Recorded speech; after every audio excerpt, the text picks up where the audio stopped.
பூமியின் மேற்பரப்புல இந்த புவி தட்டுக்கள் நகழ்வால நிலநடுக்கம் ஏற்படுதுல, அந்த நிலநடுக்கம் ஏற்படுவது எந்த இடத்துல நடைபெறும்? பூமியின் மேற்பரப்புல ஏற்படுமா, பூமிக்குள்ளே ஏற்படுமா? பூமியின் மேற்பரப்புல ஏற்படும். நம்ம பார்க்கறது தான் பூமியின் மேற்பரப்புல ஏற்படுவதான் நம்ம கண்ணால பார்க்கிறோம். ஆனா அது தோன்றின இடம் எங்க?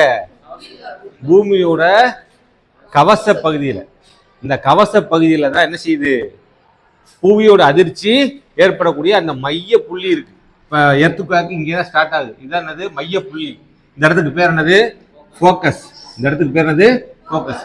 இந்த இடத்துல இருந்து அதிர்வு எல்லா பக்கமும் ஒரே அளவுல பரவும்.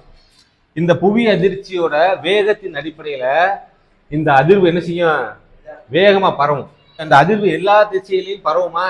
அப்படி பரவும் பொழுது இந்த மைய புள்ளிக்கு நேர் பகுதியில பூமியோட மேற்பரப்புக்கு வந்துருச்சுமா, இந்த இடத்துக்கு பேர் என்னன்னா எபி சென்டர். இதுக்கு பேர் என்னது? எபி சென்டர். அந்த வேவ்ஸோட பவரை பொறுத்து அது வீரியமா இருந்துச்சுன்னா அது என்ன செய்யும்? முதன்மை அலைகள் பேர். அந்த முதன்மை அலைகளுக்கு அப்புறம் இரண்டாம் அலைகளை உற்பத்தி பண்ணும். இரண்டாம் அலைகளுக்கு அடுத்து பூமியின் மேற்பரப்புல மட்டும் என்ன செய்யும்? பரவக்கூடிய அலைகள் இருக்கு.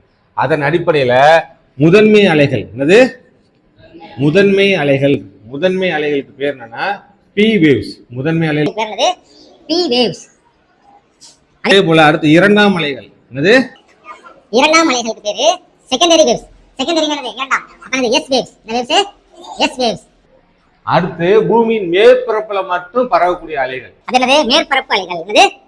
மேற்பரப்பு அலைகள். இதுக்கு பேர் என்னன்னா எல் வேவ்ஸ். இது என்னது? L waves. சரியா? இதுல ரொம்ப பவர்ஃபுல்லான வேவ்ஸ் எது அப்படின்னா முதன்மை அலைகள் தான். ஏன்னா அதுதான் தோன்றிய இடத்துல இருந்து பரவக்கூடிய அலைகள்.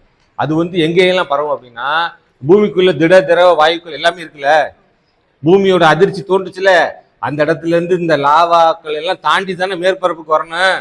அப்ப அந்த லாவா எப்படி இருக்கும்? திண்மமாகவும் இருக்கும், சில இடத்துல திரவமாகவும் இருக்கும், சில இடத்துல வாயுவாகவும் இருக்கும். இந்த மூன்று நிலைகளையும் கடந்து வரக்கூடிய வேவ்ஸ்க்கு பேர் என்னன்னா முதன்மை அலைகள்.